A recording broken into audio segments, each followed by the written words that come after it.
I want to tell you something that's made an enormous difference to the story of my life. There are 4 words that have completely transformed my life and I believe would transform yours. There are 4 words that are absolutely foundational to science, to history, to the way we do life. And they are 4 words that are foundational to the whole philosophy of life. Now, I don't know whether you ask yourself, as I ask myself, what is foundational? What is the foundation, the framework, the very base on which I make my life decisions? You don't have to tell me, and I don't need to tell you, that we need some form of structure to our lives to make the decisions. What is the fallback position of your life? It's tough out there, I know that. So do you. And how is it that we will be able to cope with life? And these 4 words that I want to give you are the 4 words that I think will transform your lives. And they're to be found in the opening 4 words of the Bible. In the beginning, God. And it's not just some nebulous in the beginning God, because the New Testament starts with 4 simple Greek words as well, which say in the beginning, Jesus. Not some God that is out there, but a God that came and, as we remember now, lived, died, and rose again, poured his Spirit upon us. He became flesh, he became like one of us. But it was in the beginning, God. Utterly transformed the way you look at life. And I've given a title to this morning's message, which we'll see, called A Choice That You Could Have. A choice of living by the premises of the world or the promises of the Word. That's a choice that you have to face, that I've faced in the story and journey of my life. And it is something you face every day. The premises of the world or the promises of the Word. Now, it's all very good. You can say to yourself, well, Ken, yes, it's great to have a foundation and a framework and a fallback position. But you know what? Life for me is quite frustrating. I'm sure none of you experience that, do you? No one here has a sense of frustration. Is it only me that sort of goes, ugh, from time to time? Well, I want to show you a picture. Do you know who that is? Anybody? Tim Peake. Even as we're speaking, Major Tim Peake is in a space station surrounding the Earth, 250 miles up in the air. And at Christmas and New Year, he wanted to give to his parents, phone them and say hello. So he dialed up his home in England and was ready with a Christmas and New Year message. And this is what happened. Hello, Angela and Nigel Peake. This is just your son calling from the International Space Station. I'm sorry you're not in, but I will try and get you later. He got the answer phone. Well, how frustrating is that? You know, and I don't know, when you try to phone your bank or provider and you get, thank you for calling. Your call is important to us. You're in a queue. An operator will soon be with you. And the whole of Beethoven's Ninth Symphony seems to play at that moment. Do you know that feeling? The caller knows you're waiting. It's at that moment that I go, "Ah!" which I'm sure you never do. Frustration. We just feel frustrated because sometimes we think that God is an answer phone, that we're being held in a queue. But you're nowhere near the top of the queue. There are other important people somewhere else to be dealt with. We don't seem to make the connection. But God is not a call center. Christ is the center. And I just wonder whether the problem of our frustration lies not with God, but maybe with us. And I wonder whether there is a fundamental choice for us to live, which is to live by the premises of the world or the promises of the Word.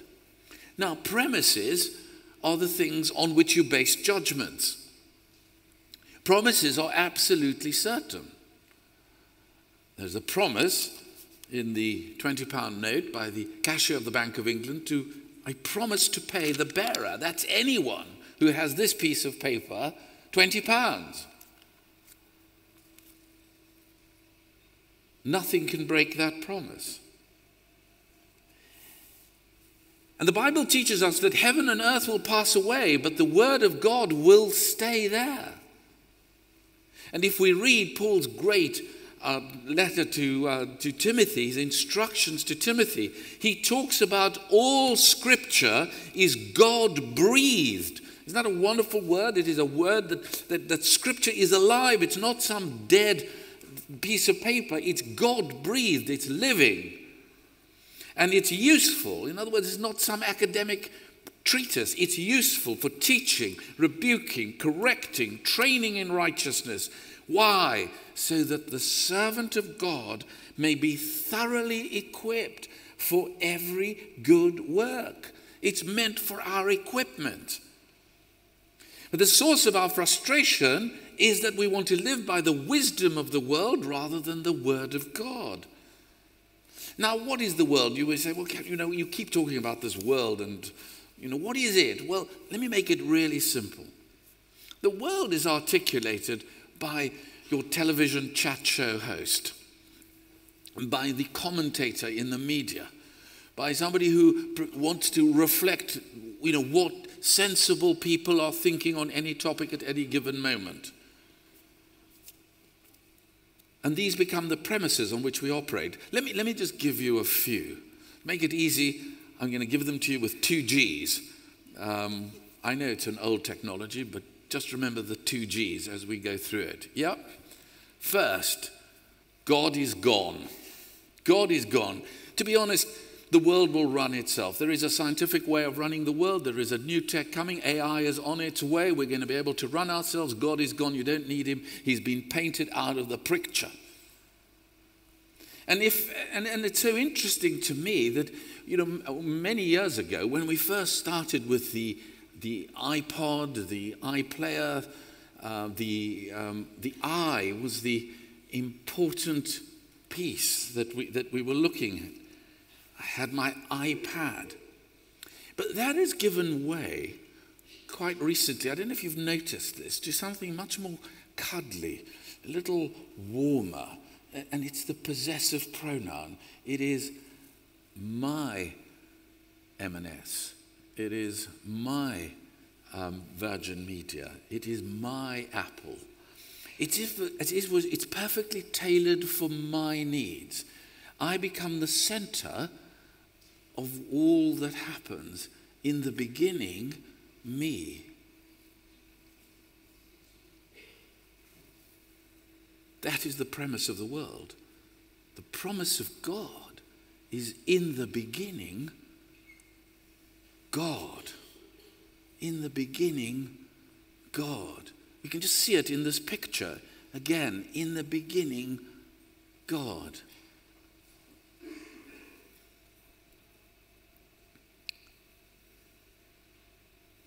I happen to be the control center.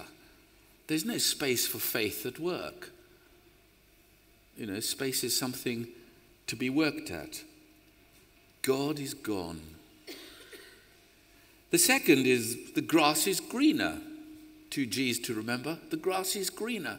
Do you know, I need I'm not really happy with where I am. The level of discontent of a new generation is extraordinary because we have more available, more choice. And we're trying to hear, how do you hear God in a noisy world? We have choice around us. We have ways of enabling us to understand God, to understand our lives. The grass is green on the other side. I want to travel. I've looked at someone else. They've got a better job. They're better paid. They're able to go on more holidays. It is as if life has become a total go compare site.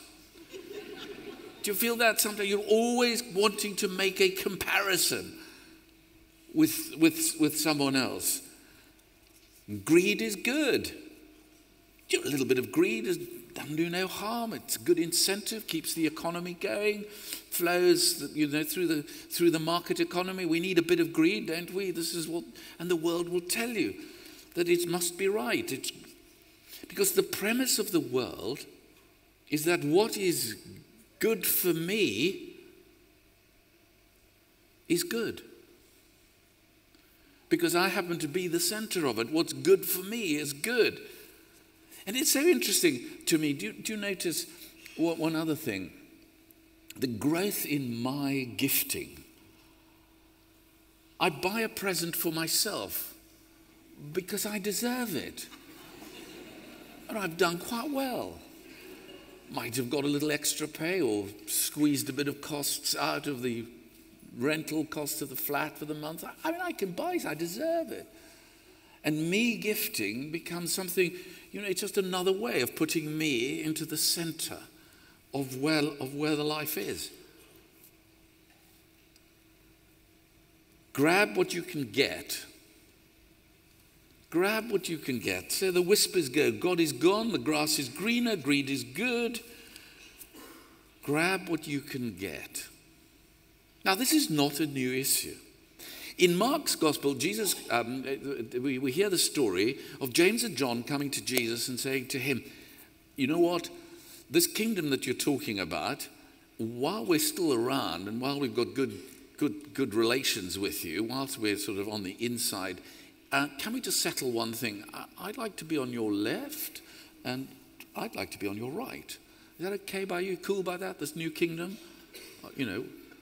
Grab what you can get while he's there. The premise of it is that you're creating a kingdom. Settle the place for you. Look at the preferment schedule. Well, Peter, can you imagine what he must have thought? Well, why do they want to be at the center? What about me? Nothing new about it. The grabbing of something that we can get hold of, to lay hold of some power, become totally immersed in these world's premises.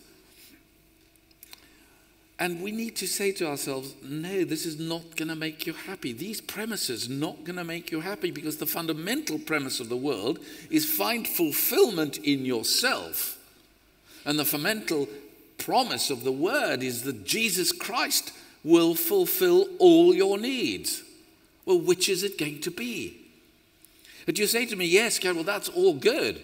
But how do I make the switch from the premises of the world, the ways in which I run my life, and the promises of God, the way that I know I would like to run my life?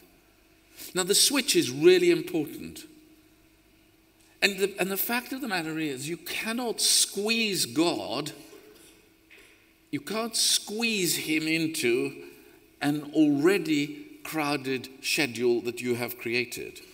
So if the premises are that, I'm going to just squeeze God in, maybe on a Sunday, maybe I'll grab an app and I'll listen to something while I'm traveling to work, it's not going to work. You'll have just enough of Jesus to be miserable. And that's not a great trade. You don't want to trade one set of misery for another. So you cannot squeeze him in. He has got to be at the source. He has to be the source. This is the test.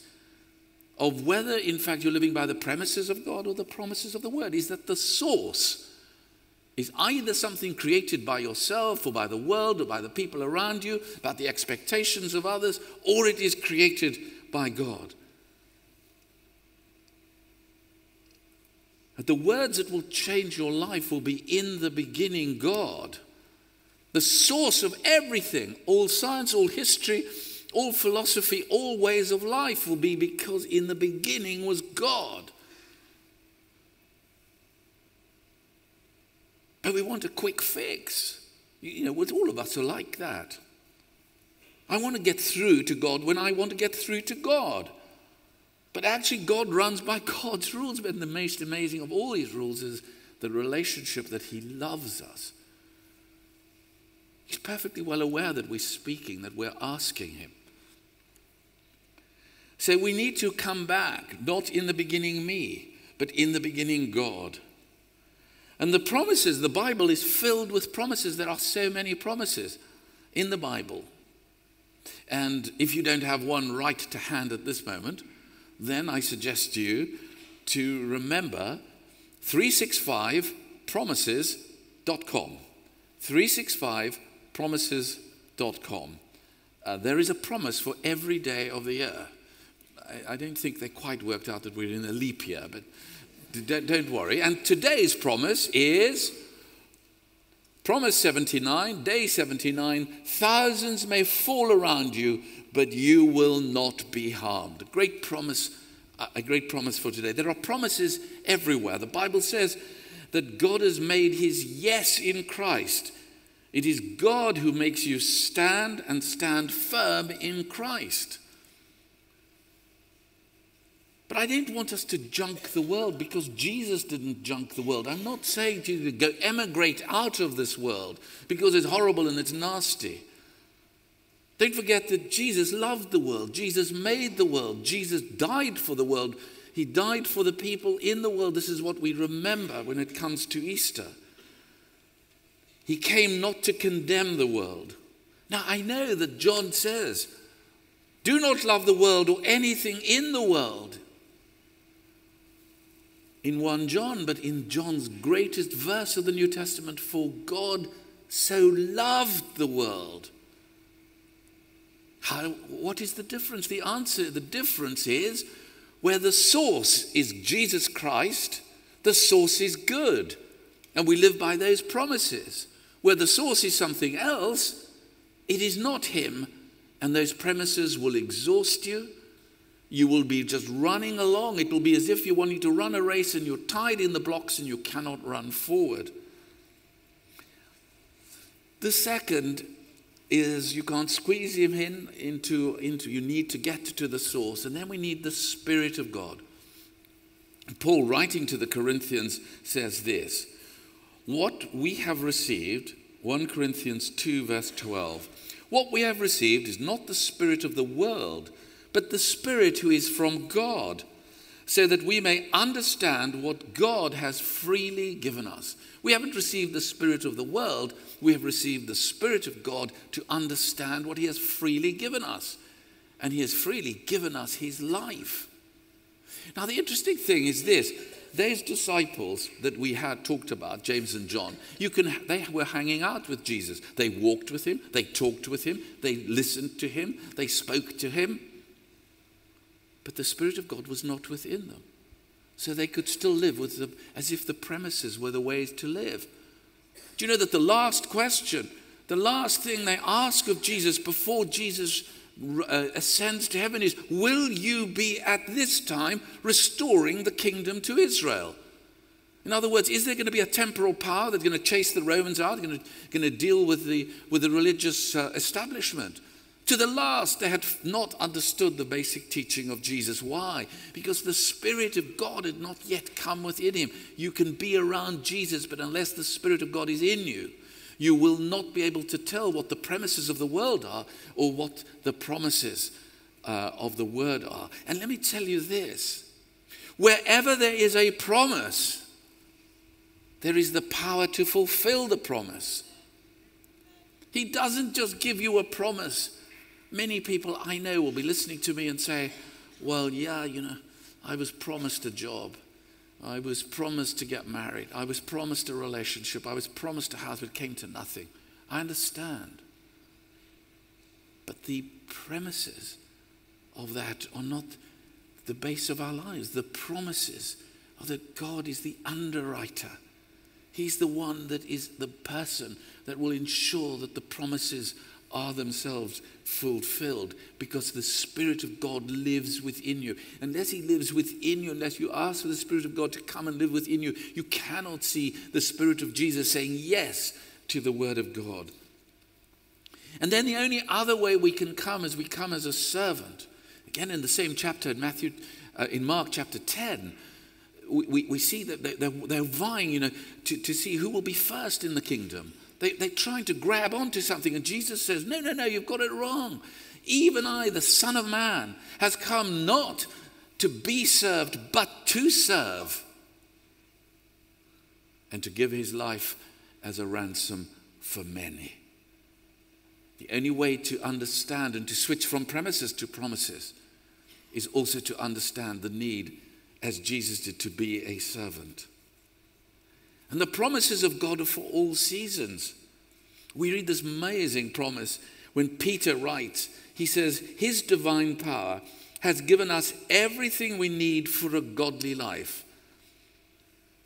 He has given us his very great and precious promises, so that through them you may participate in the divine nature.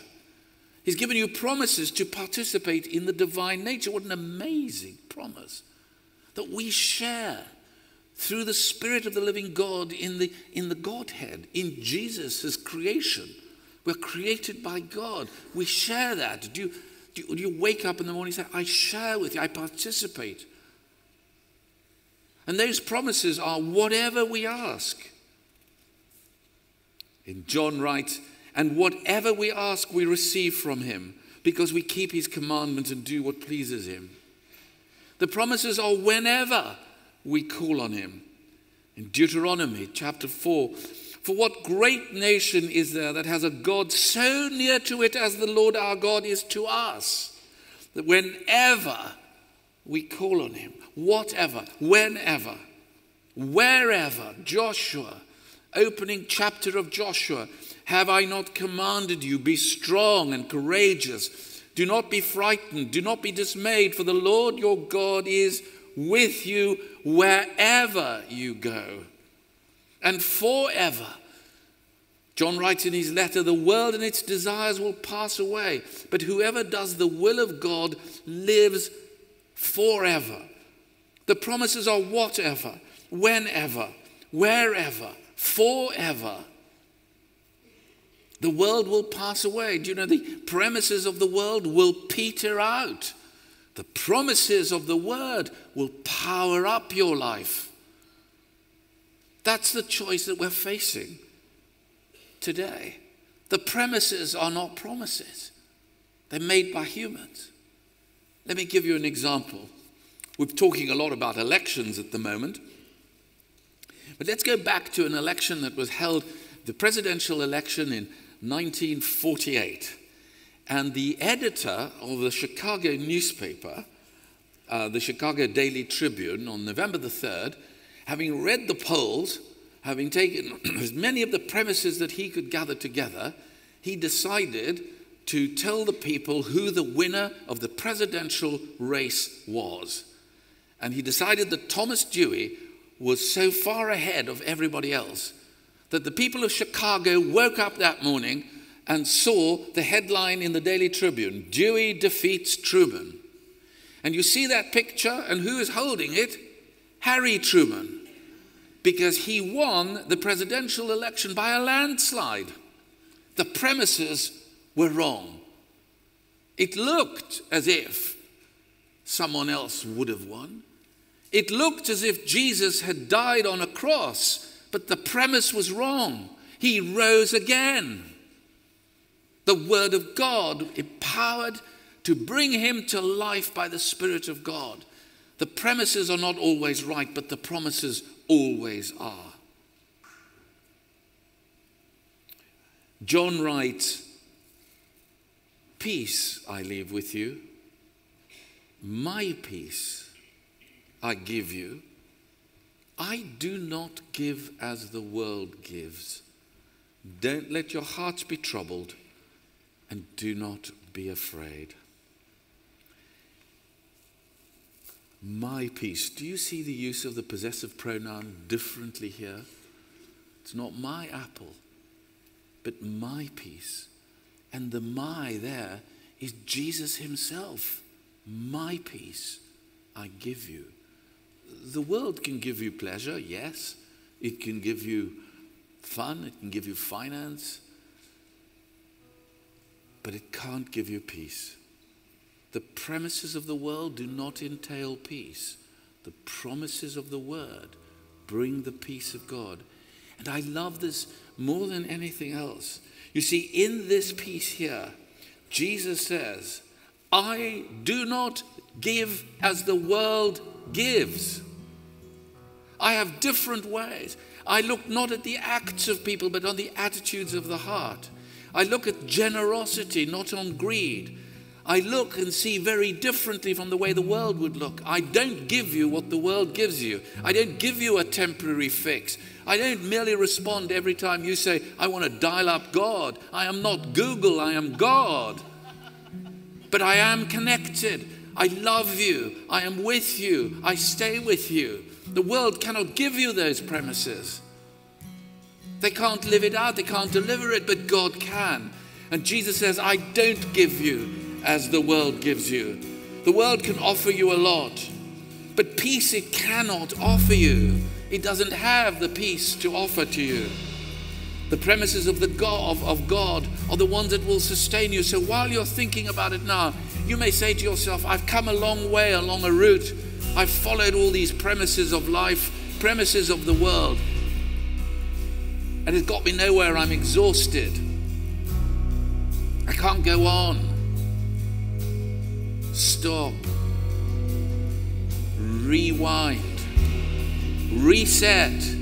In the beginning, God. You may say, look, I've followed on in a Christian life, but actually I'm just doing it by rote. I come to church, it means nothing to me. Stop. Reset. Remember you started, and in the beginning, God, not in the beginning, me. You may have started a relationship with someone, and you're just drifting in that relationship, and you can't come back. You think you're trapped, but you're not. Just remember, in the beginning, God. In the beginning, God. That is what we always want to come back to. Go for God. Go for gold. Follow the premises. Follow the promises of God. The promises of the word, not the premises of the world. The wisdom of the word, not the wisdom of the world. And remember this, in addition to everything else, in addition to whatever, whenever, wherever, forever, there is one other word I want to leave you with, and that is whoever. Whoever. The promise of the word is not just for the rich or the famous, for the wealthy, the educated, for those that live in this part of the world. But the promise of the word is for everyone, not just only for Christians. It is for everyone, that in the beginning there was God. And it is whoever. And the greatest promise of the New Testament is that God so loved the world that he gave his only son, that whoever will believe in him would have eternal life. It is a most amazing thing. Wouldn't you want to live a life away from the premises of the world, and excited and empowered and filled with joy by the living to the promises of God available to whoever would trust Jesus Christ? Let us rise, let us stand, let us pray. Don't you want to just praise this amazing God? Let us praise him and thank him and worship him. He is our God. He is our Lord. He is the resurrected Christ right here in our midst. In the beginning, God. I'm Bear Grylls. My favourite way to start the day, the Bible in 1 year. That's how wild I am. Find out more at BibleIn1year.org or download the Bible in 1 Year app.